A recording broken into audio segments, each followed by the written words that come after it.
I think for me, first and foremost, um, I loved, particularly growing up and in my earlier 20s, I really, really loved horror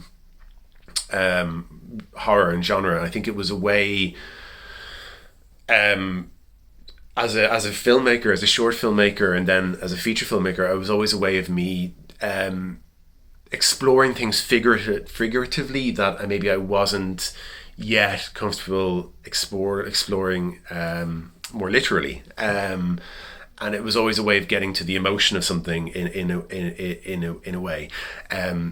It just felt more kind of raw and visceral, and I think that's why I gravitated towards it when I was much younger. And it's also just really nice having a film work as a horror film and getting that visceral reaction from an audience. I think there's something very satisfying with horror and with comedy, which I also kind of make, is having an audible reaction. I really like. I think that's nice. There's can be something kind of unknowing when you're watching a drama and kind of just worrying what the audience thinks. So I think that's kind of why I like genre, horror and comedy, and it probably comes a lot from my own insecurities as a filmmaker.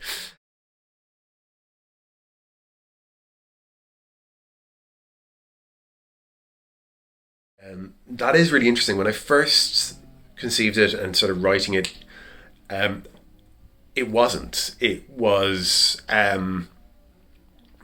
think a lot of, my own self hatred and um, um, kind of inner homophobia was a huge driver to the film.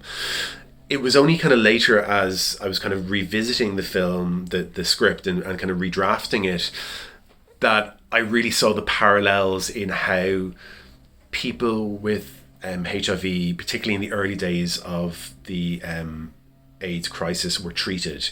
And that was really an interesting parallel for how the cured were treated. So it did play a part. It wasn't significant. I do find it really fascinating that a lot of people, particularly queer viewers, have picked up on that. And I would never want to kind of, I think the AIDS crisis is one of the biggest things that happened to the queer community, and um, it needs more than just some sort of little subliminal horror film analogy. But yeah, it definitely played a part in the research and in talking with the actors.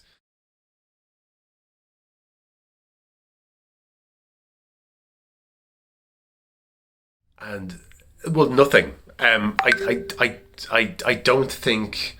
Sorry, that was my sister. I don't think there's anything to learn from the cure. Don't eat people is a good one. It's really funny when the pandemic first happened. We started getting this kind of bounce in people watching The Cured and messages and stuff. And I was really worried we were going to get some arsehole anti-vaxxers kind of using it as one of their little kind of go-to. We're the cured. We're being ostracized. Thankfully, that didn't happen because those people are twats. Um, but yeah, I don't think there's anything to learn. I do think now in a kind of post-pandemic, sort of post-pandemic, I guess, world, anything like The Cured or anything almost post-apocalyptic gets viewed in a different way that is beyond my control. And a lot of that is also, I think people find it really hard to watch things like this now because of we're still kind of amidst it. So I'm sorry for putting you through it. Um, it's actually really funny. We were making a Cured TV series a kind of resetting it in America, and we had a big studio and everything, and we were finishing. I was finishing the pilot just as the pandemic hit, and suddenly nobody wanted anything virus based. They just wanted comedies, and also I didn't want to make anything virus based at that time. I just felt it was a bit too raw. I think, I don't think there's anything to learn from The Cured, but I think the pandemic has changed our relationship with all these films, for now anyway.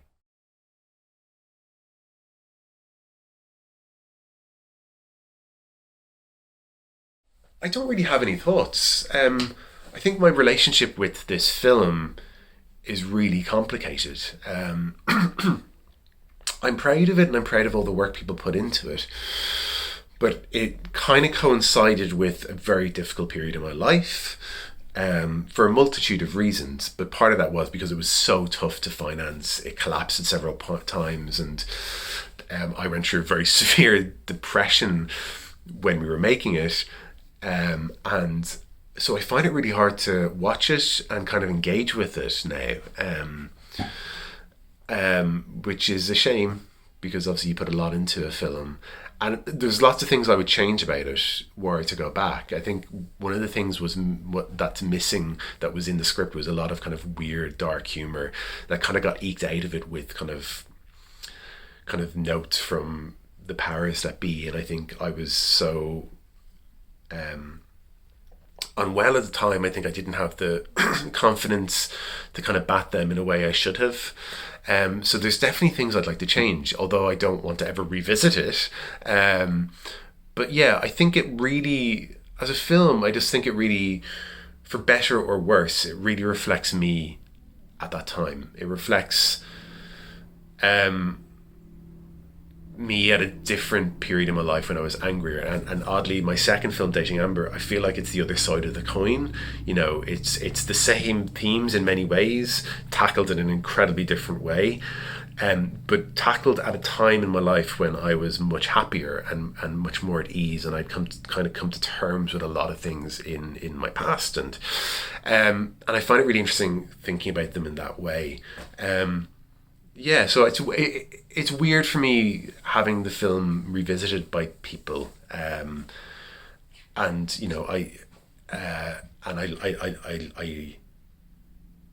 really, like I said, I am proud of it, but it's a very complicated relationship with it, but I hope you got something out of it, and I hope you had a fun time, and have a great rest of your day. Thank you so much, and again, thank you to Richard. It really is a privilege to have it play, and play to hopefully a largely queer audience is just great.